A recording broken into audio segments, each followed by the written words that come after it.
Good morning, শুভ সকাল।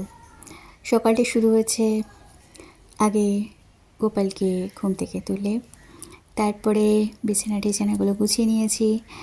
আর ওদিকে আজকে জানলা ঠালাগুলো সব খুলে দিয়েছি, ওয়েদারটা ভালো আছে।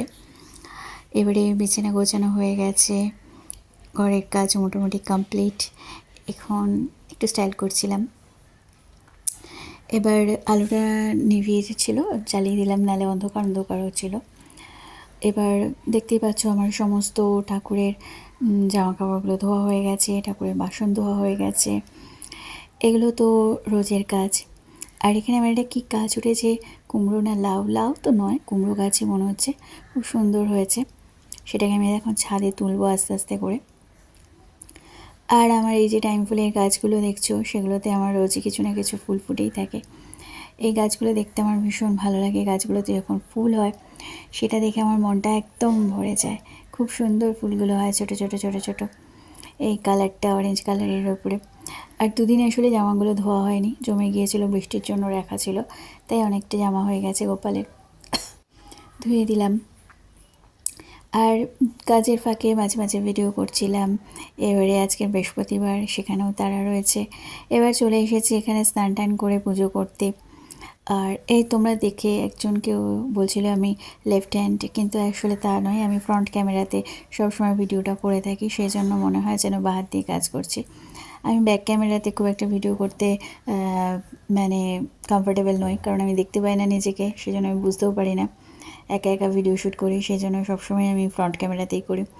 আমার শিব ঠাকুরকেও সাজানো হয়ে গেছে, সমস্ত ঠাকুরকে সাজানো গোছানো, ফুল দেওয়া কমপ্লিট, সমস্ত প্রসাদ দেওয়া হয়ে গেছে, তাতে তুলসী পাতাও দেওয়া হয়ে গেছে।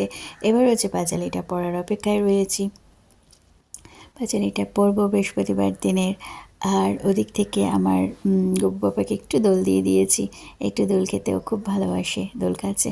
এই ঘরের ঠাকুরদেরও ফুল দেওয়া হয়ে গেছে। তো আপাতত বাই। আমার চুটকু পাপা বিছানায় এসে এখন খেলা করছে, ছেলে নিয়ে তাকে একদম আকাজ করছে, খালি ওকে দিয়ে খেলবে সবসময়। তা ও খুব ভালো, ও থাকে। আর এবার রান্নার দিকে ডিম, বেগুন, টমেটো এসব চলে এসছে, এগুলো রান্না ফান্না করতে হবে। এই মাছটা ধুয়ে রেখে দিলাম, মাছটা আজকে করবো না, একটু বারান্দায় চলে এসেছি। বারান্দাটা আমার সবসময় একটুখানি নিঃশ্বাস। হ্যাঁ, কাজের ফাঁকে যখনই খুব মানে একটু বোরিং লাগে, তখনই আমি বারান্দাটায় চলে আসি।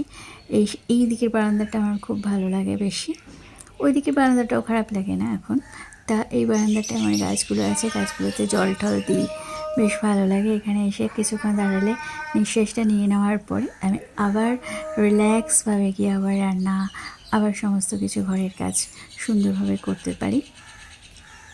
সবসময়ের জন্য বন্দি দশায় থাকার পরে এখানটা এসে মনে হয় যেন একটা খুব ভালো লাগা এখানটাতে আমার।